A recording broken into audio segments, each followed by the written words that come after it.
Hey guys, welcome to the Pig Daily, episode number 54, where we're talking about Ravagers, Zerglings and Banelings and ZvP. Snute recently won WCS Mexico. About a month and a half before that, he won the NSL in China, both times against a lot of Protoss opponents using Ravagers, Zerglings and Banelings in combination to just pretty much overwhelm almost every single game. There's definitely some other games where he does some weird transitions and all that sort of stuff, but for the most part, this was the core of his style, and it's something which, interestingly enough, we did see a while back in the meta. I couldn't actually locate the exact VOD, but if we cast our minds back, some of you may have watched the Code A for Star League Season 2, where Solar actually was already showcasing this style way back then, during an era where Blink all-ins were actually getting very popular. Zest, for instance, was doing a lot of like 3-base heavy Blink timings, just 3 bases, Blink and Sentries, and just pushing off the back of 2 Oracles, using the combination of the Oracles and Stalkers to help fight. Players like Hush, on the other hand, were often taking a third, barely saturating it, and just going bam, all in. On Sejong Station, players were running up the back rocks with Sentries and Stalkers and trying to kill a lot of Zergs. And I remember at the time seeing a game, I think it was Dusk Towers versus like Hush, and it was just like one of these, 2.5 base Blink Stalker Sentry timings, and Solar came out with like 6 or 7 Ravagers and a whole ton of Ling-bane and just overwhelmed it. Held on, managed to overwhelm the army because the force fields couldn't be effective because Corrosive Bile was blasting them down. And I was like, oh cool, that's a kind of fun way to beat that exact all-in. But it didn't occur to me at the time that this isn't necessarily just a way to defend an all-in, and you can actually use this aggressively throughout the mid-game just as well. Solar himself kind of was swapping more towards Mutalisk styles after that. He didn't really play it the same way Snute did. He just kind of had it as this small moment in the meta where we saw it. But now, a few months later, we've seen Snute doing this like all the time, and he does it so awesomely. So guys, let's start talking about the style. Now, first of all, it's all about Ravagers, just a few Ravagers to help out, and a massive Ling-bane. So it's got similarities to Dark style, which he was doing. It's got similarities to a few of these other Ling-bane styles we saw in Korea. And most of all, what it reminded me of in the way Snute's been doing it is, if we go all the way back... Oh, actually, sorry, not that one. All right, if we go all the way back to daily number 8, check it out. This is my own daily. Guru's Full Swarm ZvP. And this was an episode where we talked a bit about a style where Guru actually managed to take a game off Showtime when he won his championship at Tours, using a style where he stayed very low on gases and just massed Ling-bane Hydra. So let's just watch this tiny little bit of this VOD. And isn't that pretty? Some maths for you guys. So basically, as I kind of touched on it earlier, we've got to think about, not only is Guru going about 20 workers higher than most players go. Most players in ZvP go 70 drones, at absolute most 80. He's going up to 90. So already he's got 20 drones more. That's a big income boost. But let's also think, most players will go straight up to 8 gases, and they'll sit on 8 gases for the majority of the mid-game, right? So he's only on... Still too quiet, guys? 5 gases for the majority of the mid-game. As we see, that is 9 less workers on gas. So rather than having 24 gas drones, only 15 gas drones. So if we think about it, a normal player, even if they drone super hard up to 80 drones, is only going to have a 56 mineral drone economy. Whereas Guru is going to have a 75 mineral drone economy. That's friggin' insane. Now keep in mind, most players actually only stop at about 70. So this would only be 46 drones. 46 versus 75. So Guru has almost double the ability to throw minerals away and throw minerals at his opponent to most professional Zerg players. All right, so that's kind of the main thing I wanted to just show you guys from that old video, where basically what was interesting with Guru's style is he'd stop at 5 gases, even when he's up on 6 bases, and he'd just have so many more drones on minerals. And this is something I always talk about, the mineral gas balance and all this sort of stuff. But really what was interesting is that it's not just that you're saving the drone that goes into the extractor. Remember, that's 1 more drone you get to keep. Awesome. It's those 3 drones, rather than mining gas, you're putting those onto minerals. So not only are you taking away your gas, you're also increasing your mineral income. And Snute does the same sort of thing with this style. And what this does is it gives you almost unlimited Zerglings. We figured out there, and you could see it on screen in that video, with Guru's specific style, he'd go up to about 80, 85, 90 drones, and he would be able to build 160 Zerglings every minute of the game, like just non-stop waves of Zerglings. And with Snute style, it's very similar. What we often see here with Snute style is, if we look around his bases, this is him versus Neeb from the semi-finals of WCS Mexico. He's got the gases in his main, no gases in his natural, 2 gases in his third base here, no gases on the fourth, no gases on the fifth, only 4 gases this game. And yet he's up at 69 drones, so he's got this really fantastic income. 3,200 minerals, only 670 gas per minute. And that really allows him to just have this absolute horde of Zerglings, and it really allows his style to thrive. Wow, that sounds really loud. I'm sure I turned the sound down before I started this, but apparently it decided to go back up. So let's put that game sound down a little bit. There we go. Alright, so I'm just going to lock this on Snute's camera, and we're just going to look around a little bit, and I'm going to talk about a few of these interesting points in this game. So, with this sort of style, he's got Ravagers rather than Hydras. That's the one difference to Guru. Now, the big advantage, of course, of the Ravagers is Ravagers are fantastic at taking out force fields. They also come into the game a lot earlier, and they're much cheaper. The other big difference with this style, or I guess the similarity with Guru's style, and something which I really enjoy about it, is whenever you're going for one of these heavy Ling-bane styles, creep suddenly becomes very important. As we'll see in the next few minutes of this game, Snute will start spreading his creep out a lot more, and as you get your creep out, creep actually gives you a fantastic defensive advantage. In this game, Snute was actually playing super aggressive, so he wasn't really worrying about it. He was just attack, attack, attack. But because of the way Ling-bane works, you actually end up so powerful on the defense. You end up in such a fantastic position if you have that creep spread to work with.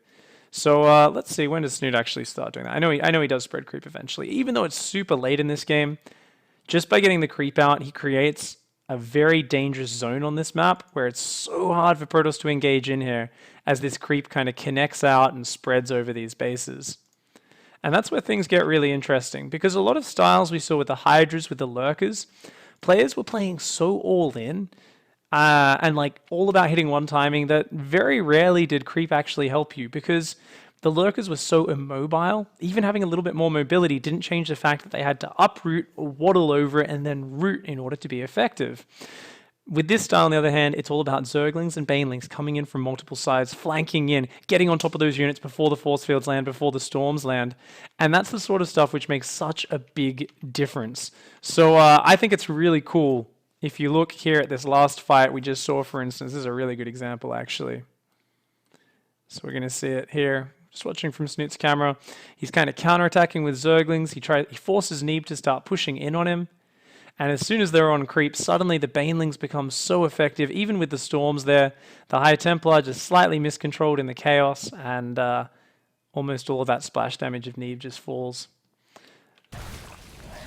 Very cool. Very cool style. Alright. So, creep is awesome. The economy is very important with this style. I'm not here to talk about every single option and every strategic choice, but I want to give you guys an overview of the style, how it works, and also how Protoss can combat it. Now let's talk a little bit about the micro of it. Now what's really interesting, and what I noticed watching Snute when he was practicing at Mexico, was his hotkeys. I'm going to turn that game sound down just a little bit more. We don't really need that much game sound. I want to make sure you guys can hear me clearly. So let's go back a minute or two here, and let's take a look at that. And this is something which a lot of players make the mistake of not controlling their units the way Snute does, and I think it really does hurt them. Let's look at these hotkeys. You can always see a player's hotkeys in their replays by looking down here. Now, first of all, we see Zerglings on 3, Ravagers on 4, Banelings on 5. Snute here, with a very organized setup, always has these units all completely separate. They are not overlapping. The Banelings are not also hotkeyed with the Zerglings. All these units are completely separate, and this allows him to use them all for their own specific purposes. We see here Neeb starts pushing in, he pokes forward with some Banelings and Ravagers, and he loves to roll in these Banelings in small waves. He doesn't want to clump them all up so that they're easy targets for Storm or Archons. Notice there, he sends all of his Zerglings, or almost all of his Zerglings, to the right-hand side to counterattack. Now, once again, engaging, spreading these Banelings out. Sometimes he gets in a position where he already has a pre-flank set up. He doesn't even need to manually box the Banelings. He simply clicks them using that hotkey and just moves them right into the big clump of gateway units. Always trying to move them past the individual Archons, Immortals, and units that are spread at the front into the midst of the Protoss army, forcing the Protoss to spread out backwards, forcing him to split his army up. And then the Zerglings almost always engage last. They come in after the Banelings clear away the Zealots, they clear away the Adepts. They often kill some Archons and High Templar as well. So it's often about the Banelings going in first and doing that. However, there are multiple ways that this style can operate. This style can also make use of the Corrosive Bile, not just to break force field, but the Corrosive Bile can actually also be used if you have so many Zerglings that you flank and just surround your opponent's army, force them to do force fields around their army and donut themselves in. Suddenly you have prime targets for that Corrosive Bile. And that's what's really fantastic about the Ravagers. Not only are they this ranged unit which kind of add DPS and give you this little bit of bonus damage, but they've also got that opportunity. If your opponent ever goes for the classic donut defense, which can be so good against Ling-bane, where they just completely encircle their army with force fields, suddenly the Ravagers just hard counter that. So the Ravagers here give you a lot of flexibility with your Ling-bane. They give you the ability to just break force fields if your opponent tries to, say, zone out part of your army. You just go Corrosive Bile on those force fields. If your opponent tries to force field around their army, bam, you punish it with these Ravagers. So the Ravagers here offer a lot of utility. They allow you to kind of help solve this problem in many ways. Not only that, but if we go back to earlier in this game, we saw that Neeb had this very impressive wall. We often think about Ling-bane as this fast, hard-hitting style, and the Protoss needs to build walls to make sure they can defend their bases. But what we saw in this particular game is that the wall, as interesting as it was, and as helpful as it was at first, it didn't really do enough. Unfortunately, I zoomed way too far back here. So he builds a nice big wall here. But the Ravagers also are fantastic for knocking a wall down. And remember, the moment you knock a wall down, Zerglings flood in, they find surface area, and Zerg starts to have a very good day, and the Protoss player really starts to struggle. We see here Corrosive Bile plus Ravagers. Suddenly these big walls, which look so scary for Banelings and Zerglings to get through, they go down very quickly. So these Ravagers really do offer a fantastic amount of use. In terms of Ravager count, you want to go anywhere between 10 to 15, or 8 to 15. Some games, Snute, with as few as 4 or 5 Ravagers, manages to break all the force fields required and actually make his Ling-bane really effective. But in this game, we see he did go up to that higher count of about 15 Ravagers. Yeah, he's got 13 right now. And really, once the Protoss takes the 4th base, that is the Zerg's main target. Notice here, he's attacking the 4th, forcing units down there, and then running Banelings into the 3rd. And if the Protoss is ever out of position, and you can clear a probe line, suddenly you can get yourself in a fantastic position. This style is really cool because it just opens up these big windows where you can drag out the mid-game. As I said, with Lurker Hydra, you've often got one timing, which, while still powerful, if it goes badly, you know, things don't work out as well. With Ravager-ling-bane, I feel like it's a lot more flexible. It has a lot more solutions to the same problem. And most importantly, it's much more mobile, and it makes things much scarier for the Protoss. With Lurker Hydra, unless your opponent literally just walks right over all your burrowed Lurkers without realizing it, you never really have a way of punishing a Protoss who's been a little bit greedy or has kind of made a big micro error. Whereas with this style, if they're not looking for one moment, these Banelings crash into those High Templar, suddenly Neeb's whole army falls apart. Everything just breaks away. So for Protoss players, we see here, look at that, slightly too slow on this probe pool, 16 probes go down just for a few Zerglings, and once again, Snute's in a fantastic position.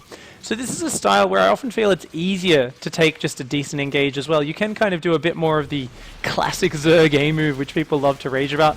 But you've also got the bonus of if you do micro with these 3 hotkeys, if you use those Banelings spread out, going in waves a few at a time, you can also play it at an exceptionally high level and really get that insane value. So it rewards micro, but it also gives you the ability to punish your opponent really easily just by doing A moves, if they're not completely on top of that micro. So it's a really cool style. Man, there were so many funny moments actually in this game with these mutas. This was this happened so many times in this game. Look at this. Ah, the War Prism survives on 5 hit points. That happened twice in this game where it survived like within 1 muta shot of dying. So many times Neeb killed like six or 7 Mutalisks with a single Archon. It was gross. Of course, +3 Archons are pretty insane. But yeah, it's a pretty cool style. What other VODs did I have to show you guys? I know I've got some other VODs and little things to look at and talk about. So where'd it go? I've got also... Oh, okay, cool. So that's basically the style. Like I said, there's not that much to it. In terms of what we're going over today, there's so many strategic options. You can go Hive, you can go Ultras, you can go Broodlords off this.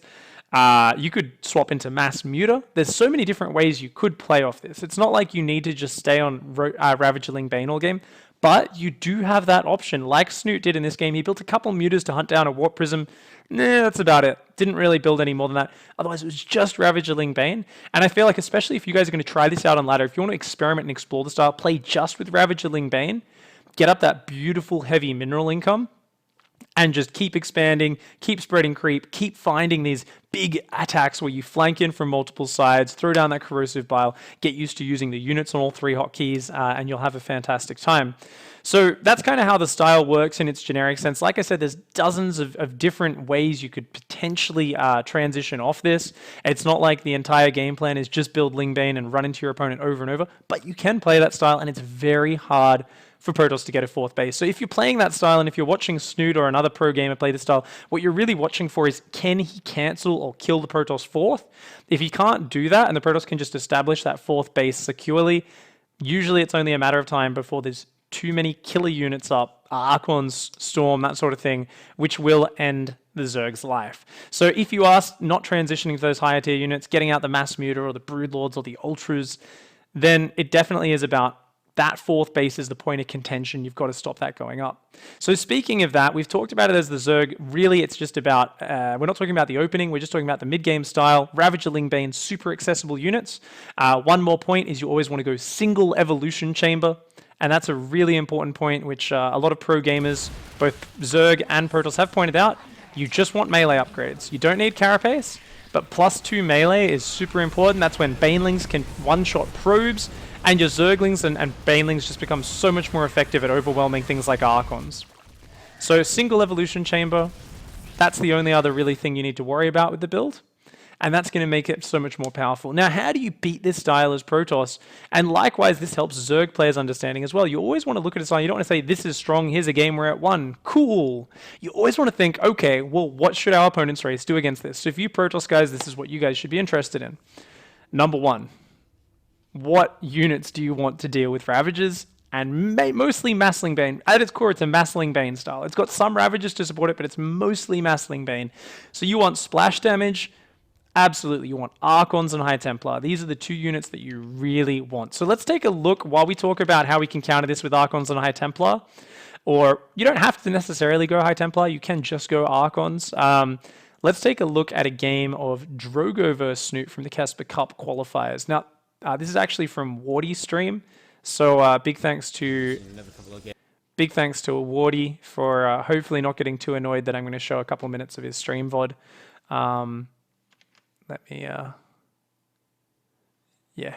So anyway, basically what we're going to see in this game is Snute's going Ravager-ling-bane, he's going for it. So what was I talking about? How do you combat this as Protoss? Well, like I said, the 4th base is the point of contention. So surely the most important thing then when you're playing against this stuff, and sorry, there we go. Just realized it was covering up my notes. So surely the most important thing is securing that 4th, but then also you need units that are efficient against this. We saw Neeb go lots of High Templar in that last game. Neeb was kind of on the back foot from very early in that game. He was in a pretty bad position just because things didn't go well early on. This game, things have gone a lot smoother for Drogo. He's established a 4th base, and he's protecting it. And this is kind of, like I said, it's that point of contention. Snute's maxed now. Like, he needs to fight, he needs to trade, and he needs to stop this 4th base mining from Drogo. Now, Drogo here has gone for both Storm and Archons, and these are the most important things, these power units. The Immortals are kind of nice just for buffering out your army. They provide a lot of hit points. They add a little bit of damage, not a lot against these non-armored units. Definitely not for their cost, but having some Immortals in there is always helpful. It's always nice to have, especially if your opponent suddenly builds a whole lot of Roaches, then it's always nice. We see here Drogo is just defending with Archons and Storm. The Baneling's trying to come on in. He's just got to protect those High Templar. The Archons are so resistant against Banelings because they aren't light units. In fact, they don't have an armor tag at all. And we see the Storms here just whittling down this Ling-bane very well. So those power units are very important.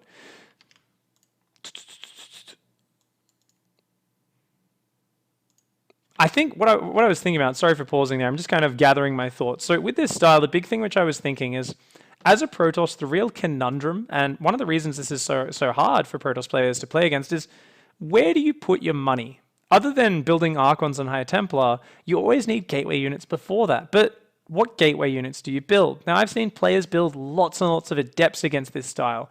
Adepts, pretty good against Zerglings. Unfortunately, once you get Baneling speed in the mix and a big army, Adepts suddenly don't become useful. Now, the reason that Adepts are kind of good is because they can limit surface area. So let's swap back to my thing. So normally, why are Adepts good against Zerglings? It's because you get Adepts, you get them in a ball, where if the Zerglings are crashing against the outside of this ball, they can't surround individual Adepts. The Adepts are kind of like a phalanx. They're a bunch of dudes standing there with their shields up, spear in hand, and they're all covering each other. As soon as the Adepts actually end up spread out and surrounded by Zerglings with melee upgrades, Zerglings actually trade very decently against Adepts, even if the Adepts have the attack speed upgrade. And that's the problem. Banelings crush Adepts when they're all in that phalanx-like clumped up position.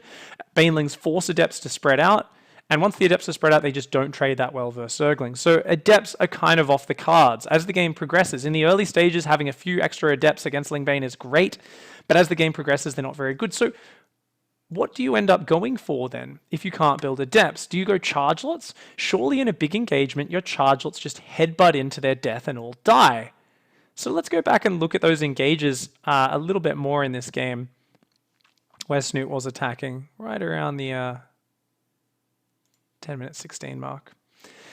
So with Chargelots, they're really fantastic against Ravagers and Zerglings once the Banelings are gone. The problem is you need to pull them back from your army, which means you need to have enough of the rest of your units to get rid of all the Banelings while withstanding the charge of Zerg, and then your Chargelots can kind of come into cleanup. So the Chargelots really don't provide the role of a meaty gateway unit that actually absorbs and blocks up damage.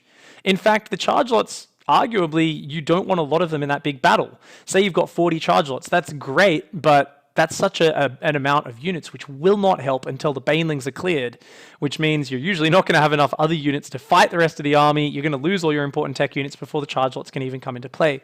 So Chargelots, and what we're going to see with Drogo is he's got some mixed into his army, but he's actually also been Warp Prism pressuring in the main and warping in a lot of Chargelots there. That's something which unfortunately we don't get to see here on camera.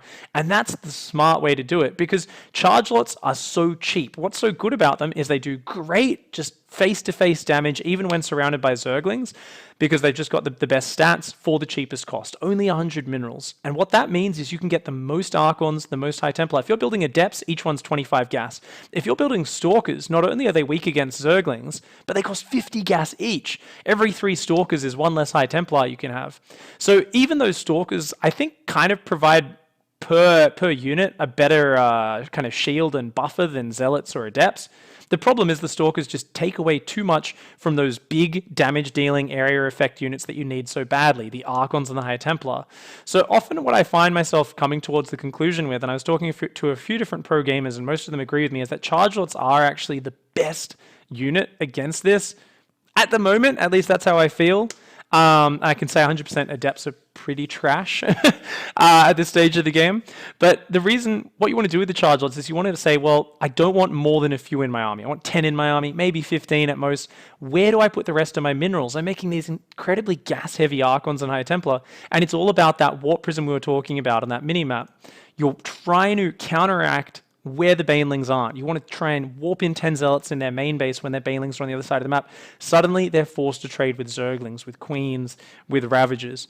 Units which aren't going to trade well against those chargelets, and this buys you time to get more of those splash damage units up, get towards the death ball of Archons and Storm, and it allows you to dump those minerals in a way which trades. Also, what's another way that you can actually kind of beef up your defense as a Protoss player using those minerals? Cannons. Use those minerals to get cannons SimCity'd in behind your walls all over the place. Lots of cannons at your 4th base helping protect, and that's actually going to make a big difference. Because like I said, remember, those chargelots, when the banelings come rolling in, your chargelots are not helping at all to fend that 4th. They're running to the back, fucking tails between their legs. So getting a lot of cannons up to help support is something which actually helps you a lot. Makes a really big difference. So, all right. So we've talked here about the main thing Protoss needs to do. Secure a 4th, get up Archons, get up High Templar. Unfortunately, especially when you go High Templar, you end up with this really centralized army power, and we saw what happened just there on screen. Guess what? My whole army is really strong down at my 4th. A whole bunch of banelings and lings rolled into my 3rd, and I lost my entire probe line. And that can be absolutely devastating. Now, what's interesting here is we're going to see Drogo win this game despite that. And one of the most interesting reasons for that is the timing of when those probes went down. Keep in mind, Drogo was already up above 100 army supply. He already had this great Archon Storm Ball. So what really did killing those probes achieve? Well, it knocked down the income of Drogo a lot. He's down to 37 probes. But what you've got to remember is, what does Drogo need against this army? Archons and High Templar. They're not mineral units, they're gas units. He's still got plenty of gas. He's still got 8 gases mining across his bases, and he can still warp in insane numbers of Archons. He can make so many High Templar and Archons. So what you actually find here is, as awesome as it is if Zerg can find those weaknesses on those bases and run in and kill the probes, if they do it too late in the game, suddenly it just frees up supply and limits the number of chargelets which can come into play. And as we saw here in this last minute, banelings rolling into Archons and Immortals don't do anything. The Zerglings and Ravagers crash up against the wave of those Archons and Immortals, and they just don't quite get the job done. So as the game progresses past a certain point, even though it's very hard for Protoss to still defend all their mineral lines, if they've already established enough of economy, they've got the Storm up, or they've got a lot of Archons up, they can just say, I don't even care. Morph in more Archons, go for the throat. That's what Drogo did there. He actually took out Snute. And that's really cool because it gives Protoss players that sort of sense of like, hey, it's actually okay for me to absorb a bit of damage and take that.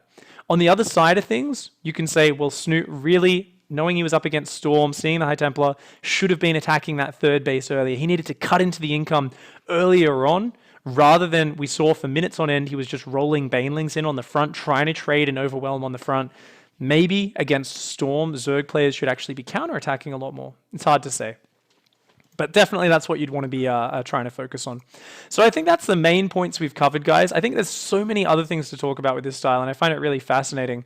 But definitely I think Zealots are the answer. In terms of gateway units, a lot of players just get kind of lost on what they're trying to do with their money and their composition. But against this style, guys, Archons, High Templar, that's what you got to do. As the Zerg player, you've got to be very on top of spotting those warp prisms and not letting those big chargelet warp-ins do damage to you, because that's a weak point. That's like one of the few things, if Protoss manages to get that off, then they're going to be wiping you out.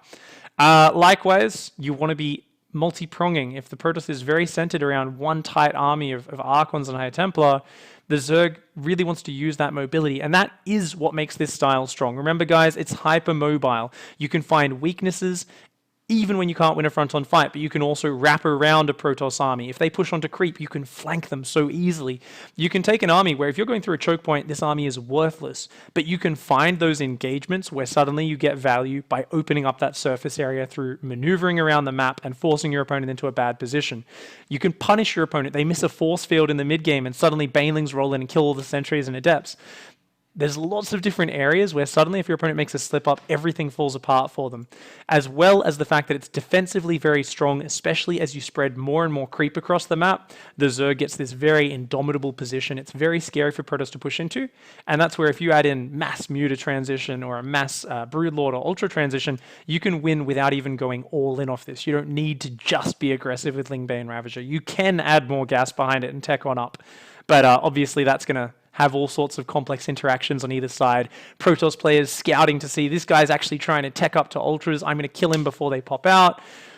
Zerg players saying, well, this guy's going for a high Templar and his 4th base, but it's a map where his bases are spread out. I'm just going to hit from 3 sides at once, kill his whole economy before he gets up that key number of Archons to counter push me. So that's kind of the style, guys. I think that's most of the topics I wanted to talk about today. I'm just kind of looking at my notes to make sure I did cover it. I think I covered it pretty well. As I said, there's so many different things that this harks back to. People were doing this quite a few months ago just to defend all-ins, and that's because it's such a strong defensive style with the ability to break down force fields. But you're also making use of very smart economy adjustments, things which Guru was doing many months ago. And you see the culmination of all of that, as well as very clever late-game transitions, all come together in the way Snute's playing this style. So I'm fascinated to see where he takes it over the coming months, where the Protoss players take it. Does every Protoss player start going Storm against this? Or do we see big Archon timings? Do we see double Prism charge lots like going ham on the Zerg, forcing the Zerg to also get those Mutalisks out, limiting their ability to be aggressive earlier in the game? I don't know. I think there's going to be some cool developments. So I don't know. I was very excited to talk about this. I know I got very technical and was like, oh, I want to talk about this and all these little things. But I had fun with it. So guys, shout out your questions. I'm going to answer a few of those and we will finish on up with the show. Risky says, Snute does use all 3 hotkeys, but he often uses the all army hotkey to control his army en masse, I believe. So that's a good point from Risky. Absolutely. I mean, there's points where if he sets up a big flank, he's going to just probably use select all army. I assume it's select all army. Some players, even when they surround everything like that, they will actually just literally drag box, shift drag box, and very quickly do that, though it's much better to use F2 usually. But yeah, he will definitely use F2 every now and then as well, just to engage with everything. F2 is not the devil, but most of the time you do want to be using those 3 hotkeys separately. A lot of the time Snute will also just manually box the units to send in sections, because he'll be like, oh, you Ravagers, Banes, and Lings go in. And try to force things out like that. So guys, we don't have many people in Twitch chat. We don't have many questions because unfortunately Twitch is refusing to show my streamers online today, even though it is quite clearly live, which is why it's not showing up on Team Liquid, amongst other things. So we don't have many questions. We don't have much of an audience. You guys on YouTube, shout out questions. I'll answer them in the description. Thanks for hanging out, guys. We'll be back tomorrow. I might do a beginner basics talking about Protoss building placement. I'm planning something like that, so we might do that one tomorrow. Either way, I'm going to try and be on schedule tomorrow, which means it's going to actually be back on the normal time. Within a week and a half, I think about 2 weeks actually, daylight savings ends here in Australia. And actually only in about a week and a half, yeah. So in a week and a half, daylight savings starts here, which means for you guys in the Northern Hemisphere, the show's going to be an hour earlier. And then a month after that, daylight savings ends for you guys, which means it's going to be another hour earlier. So for you guys on the Pacific Coast, within about a month and a week, Pacific time, it's going to be starting at about midday. If you're on the East Coast, it's going to be starting at about 3 p.m. If you're in Europe, Central European time, it'll be about 9 p.m. So 2100 hours in the evening. So that's going to be cool for you guys who do go to sleep a little bit early. You're going to be able to start watching it live a little bit more thanks to the mysteries of how the sun moves around the globe. One last question from Rowan. She says, is using the Warp Prism Harass good versus this strat? Absolutely. As we were saying before, it's one of the few ways you can make charge lots super valuable. You want to use charge lots because you've got a lot of excess minerals as the Protoss player, and you really want to be doing big charge lot warp-ins because those charge lots in the main engagements are forced to simply pull backwards behind your army to evade the Banelings. They need to wait for the Archons, the Storms to clear up the Banelings before they're able to engage. So you actually can't use a lot of Zealots effectively in your main army because they spend 3/4 of every fight running backwards rather than actually engaging. So if you can get Warp Prisms in and mass warp in Zealots in their bases, that's where this style feels very good when you're using charge lots as your core gateway unit. So guys, thanks for hanging out. I appreciate all the support. Don't forget to hug a watermelon, kick a walrus, and of course, punch a watermelon to the moon. I'll catch you guys next time. Goodbye and good night.